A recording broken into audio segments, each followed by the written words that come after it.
ನಿಮ್ಮ ಹಳೆ ಒಡವೆನ ಅಧಿಕ ಬೆಲೆಗೆ ಮಾರಬೇಕೆ? ಅಟಿಕಾಗೆ ಕಾಲ್ ಮಾಡಿ 8803000300. Attica gold company.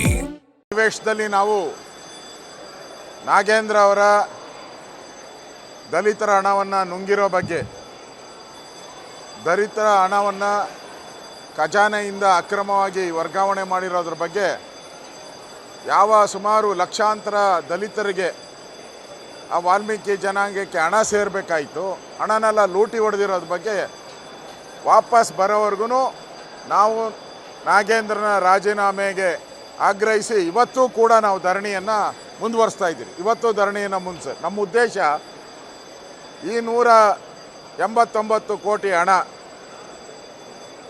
ಇದು ದಲಿತರ ಬಡವರಿಗೆ ಸೇರಬೇಕಾಗಿದ್ದು. ಇವತ್ತು ನಾಗೇಂದ್ರ ನಾನು ಒಬ್ಬ ದಲಿತ ಅಂಥೇಳಿ ಅದರ ಶೆಲ್ಟ್ರ್ ತಗೊಳಕ್ಕೆ ಹೋಗ್ತಾ ಇದ್ದಾರೆ. ನೀನು ತಿಂದಿರೋ ದುಡ್ಡು ಯಾರ್ದು? 189 ಕೋಟಿ ಯಾರ್ದು? ದಲಿತರ ದುಡ್ಡು ತಿಂದಿದೆಯಾ? ದಲಿತರ ದುಡ್ಡು ತಿಂದ್ಬಿಟ್ಟು ನಾನು ದಲಿತ ಅಂತ ಶೆಲ್ಟ್ರ್ ತಗೊಳಕ್ಕೆ ಹೋದರೆ ರಾಜ್ಯದ ಲಕ್ಷಾಂತರ ದಲಿತರ ಶಾಪ ತಟ್ಟಲ್ವ ನಿಮಗೆ? ನಾನು ಕಾಂಗ್ರೆಸ್ ಅವ್ರು ಕೇಳ್ತೀನಿ, ಇವತ್ತು ಲಕ್ಷಾಂತರ ದಲಿತರು ಬೇಕಾ, ಈ ನಾಗೇಂದ್ರ ಒಬ್ಬ ಬೇಕಾ? ಆ ಲಕ್ಷಾಂತರ ದಲಿತರು, ಆ ಕೋಟ್ಯಾಂತರ ದಲಿತರು ಬೇಕಾದರೆ ಈ ನಾಗೇಂದ್ರನ ರಾಜೀನಾಮೆ ತಗೊಳ್ಳಿ. ಆ ಕೋಟ್ಯಾಂತರ ದಲಿತರಿಗೆ ಕಾಯ್ತಾ ಇದ್ದಾರಲ್ಲ ಬಡವರು, ಮನೆ ಕಟ್ಟೋಕ್ಕೆ, ಲೋನ್ ಮಾಡೋಕ್ಕೆ, ಹಣ ಅವ್ರಿಗೆ ವಾಪಸ್ ಕೊಡಿ ದಲಿತರಿಗೆ.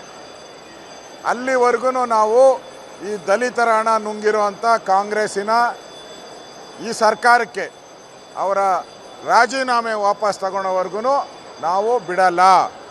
ಎರಡನೇದು, ಅವರು ಪರಮೇಶ್ವರ್ನೇ ಹೇಳಿದ್ದಾರೆ CBI ಚಾರ್ಜ್ ಶೀಟಲ್ಲಿ ಅವ್ರ ಹೆಸರಿಲ್ಲ ಅಂತ. ನನ್ನ ಹತ್ರ ದಾಖಲೆ ಇದೆ. CBI ಚಾರ್ಜ್ ಶೀಟಲ್ಲಿ ಅವ್ರ ಹೆಸರಿದೆ, ಅಪರಾಧಿ. ಈಗ ಪ್ರಾಸಿಕ್ಯೂಷನ್ಗೆ CBI ಚಾರ್ಜ್ ಶೀಟಲ್ಲಿ ಅವ್ರ ಹೆಸರಿಲ್ಲ ಅಂದರೆ ರಾಜ್ಯಪಾಲರಿಗೆ ಪ್ರಾಸಿಕ್ಯೂಷನ್ಗೆ ಹೆಂಗೆ ಪರ್ಮಿಷನ್ ಕೇಳ್ತಾರೆ ಅವರು?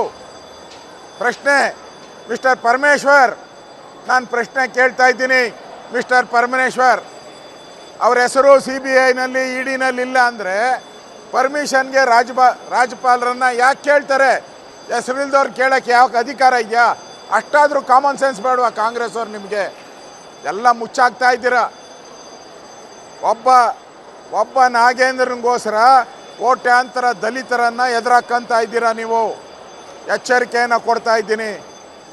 ನೀವು ಹಣವನ್ನು ವಾಪಸ್ ಕೊಡೋವರೆಗೂ ನಾವು ಬಿಡಲ್ಲ.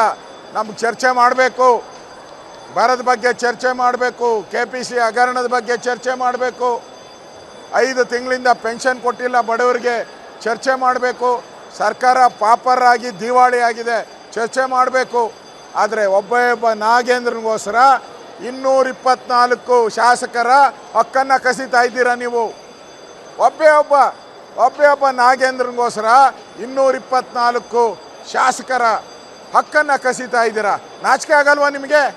ಮಾನ ಮರ್ಯಾದೆ ಇದ್ದರೆ ಅವ್ರು ರಾಜೀನಾಮೆ ತೆಗೆದುಕೊಂಡು ಹಣನ ವಾಪಸ್ ತಗೊಂಡು ಆ ಕೋಟ್ಯಾಂತರ ದಲಿತರಿಗೆ ಹಣವನ್ನು ವಾಪಸ್ ಕೊಡಿ. ಮತ್ತು 224 MLAಗಳ ಹಕ್ಕನ್ನು ಕಸಿಬೇಡಿ ನೀವು.